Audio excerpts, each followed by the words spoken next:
Renu Desai social మీడియాలో ఎంత యాక్టివ్గా ఉంటారో అందరికీ తెలిసిందే. ఆమె పెట్స్ కోసం పడే తాపత్రయం కూడా అందరికీ తెలిసిందే. వరదల్లో చిక్కుకున్న పెట్స్ ని రక్షించాలంటూ అందరినీ కోరింది.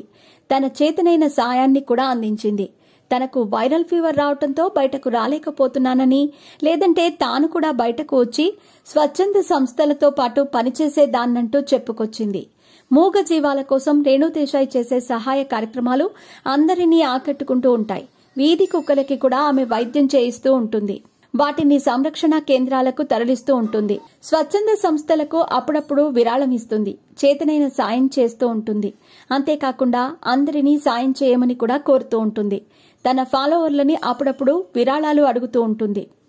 మనుషులు ఈ పెట్స్ మీద చేసే ఆకృత్యాల మీద ఎప్పుడూ ఫైర్ అవుతూ ఉంటుంది. ఎప్పటికప్పుడు తన సోషల్ మీడియా ద్వారా అలాంటి ఆకృత్యాల్ని హెచ్చరిస్తూనే ఉంటుంది. ఇలా చేయటం తగదని, మూగ జీవాలను హింసించకూడదని హితవు పలుకుతూ ఉంటుంది. తాజాగా ఓ ఆకతాయి పెట్తో క్రూరంగా ఆడుకున్నాడు. ఆ వీడియో రేణు దేశాయ్ కంట పడింది.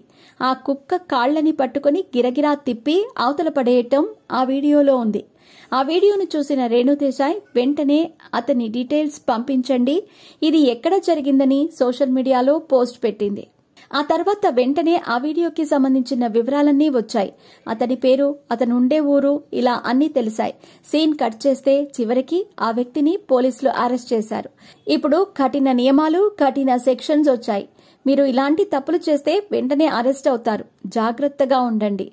ఇలాంటి పనులు చేయకండని హెచ్చరించింది.